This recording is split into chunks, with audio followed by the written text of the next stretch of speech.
이사야 43장 16절 17절 말씀 봉독합니다.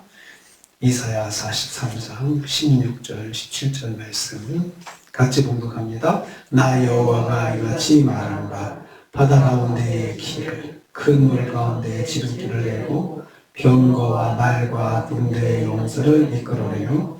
그들이 일시에 엎드려져 일어나지 못하고 소멸하기를 꺼져가는 등불 같게 하려느니라.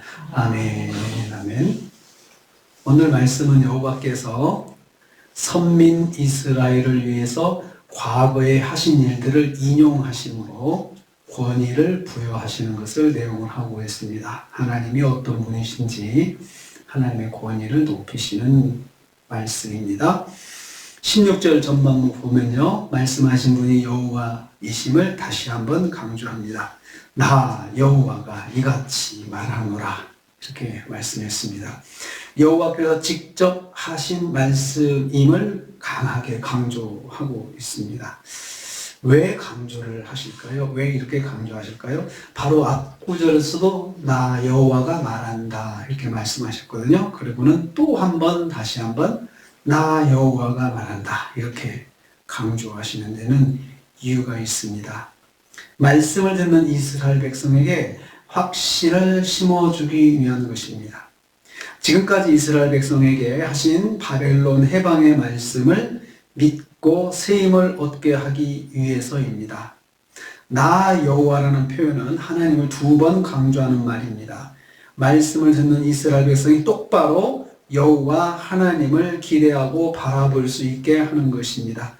나가 말했어. 나 여호와가 말했어. 꼭 하나님께서 자신을 이렇게 딱 지시하시면서 내가 말했어 이렇게 강조하시는 것입니다. 하나님은 택한 백성 이스라엘이 다시 한번 하나님 말씀을 귀 기울여 듣고 소망을 가지기를 원하십니다. 지금 하시는 하나님의 말씀 듣고 다시 소망을 가져라. 지금 바벨론에서 포로 생활하고 있지만 내가 반드시 너희들을 다시 회복시켜 주신다. 이 말씀을 가지고 현실에서 주저앉지 말고 소망을 가지고 다시 힘을 얻으라고 하나님께서 말씀하시는 것입니다. 하나님은 성도가 집중하여 말씀을 듣고 세임 얻기를 원하십니다. 우리에게 주시는 말씀을 우리가 집중해서 듣고 이 말씀이 하나님의 말씀이구나 이렇게 깨닫고 세임 얻기를 원하십니다. 16절 후반부 보면은요, 여호와께서 홍해를 건너게 하셨음을 상기시키십니다. 바다 가운데 길을 내신 여호와, 하나님 어떤 분인가를 설명합니다. 여호와, 출애굽 때에 행하신 표적을 말씀합니다. 여기서 길을 내신다에서 낸다, 내고라고 하는 말은 만들다라는 뜻입니다. 그러니까 없는 길을 새로 만들어 내셨다는 말씀입니다. 출애굽 당시에 동풍을 통하여 홍해의 물을 가로막아 마른 땅이 되게 하셨음을 생각나게 하십니다. 큰 물 가운데 길을 내신 여호와라고 했습니다. 바다 가운데 길을 냈다, 지름길을 냈다는 것입니다. 하나님께서 이스라엘의 구원을 위해서 없던 길을 새로 만들어서 이스라엘이 살 수 있게 하셨음을 말씀합니다. 출애굽 당시 하나님은 새롭게 만드신 길로 이스라엘을 구원하셨습니다. 그러니까 이스라엘 백성이 출애굽에서 나간 길은 없던 길입니다. 사람들이 다니지 않던 길, 새로운 길로, 홍해길도 하나님께서 새로 만드신 것입니다. 하나님은 성도가 하나님께 받은 놀라운 구원의 역사를 기억하기를 원하십니다. 그러니까 하나님께서 그렇게 출애굽할 때 그런 길로 인도하셨다는 사실을 꼭 기억하기를, 또 하나님께 받은 은혜를 꼭 기억하기를 원하십니다. 그래야 다음에 어떤 일이 있을 때 하나님께서 말씀하시면 그러한 기억을 통해서 새로운 그 상황도 우리가 믿음을 가지고 살 수가 있기 때문입니다. 세 번째로 17절 말씀 보면요, 여호와께서 바로의 군대를 멸하신 사건을 상기시키십니다. 병거와 말과 군대의 용사를 이끌어내신 여호와 하나님을 다시 소개할 때 그렇게 표현합니다. 애굽의 병거와 말과 용사들이 홍해에서 수장되었잖아요. 그런데 그들이 자발적으로 홍해로 들어간 게 아닙니다. 그들이 홍해로 들어가도록 여호와께서 이끌어내셨다는 말씀입니다. 여호와께서 그들의 판단력을 흐리게 하셔서 하나님의 뜻대로 행하게 만드셨다는 말씀입니다. 그리 들어가서 만약에 홍해를 들어갔는데 바닷물에 다시 합쳐지면 다 죽잖아요. 그 판단을 못 하겠어요? 판단을 할 수 있죠. 그런데 그들이 그러한 생각을 하지 못하고 그 홍해 그 길로 뒤따라서 막 쫓아갈 수 있도록 그들이 그런 생각을 할 수 있도록 하나님께서 그렇게 그들을 이끄셨다는 것입니다. 그들의 판단력을 흐리게 하셔서 하나님의 뜻대로 행하게 하셨습니다. 그들이 일시에 엎드러져 일어나지 못하게 하신 여호와, 그들이 일시에 엎드러졌다는 죽었다는 것입니다. 이 다시 일어나지 못하게 하신 여호와다. 여호와께서 그들 모두가 죽임을 당하도록 하나님께서 그 길로 그렇게 만들어내셨다는 것입니다.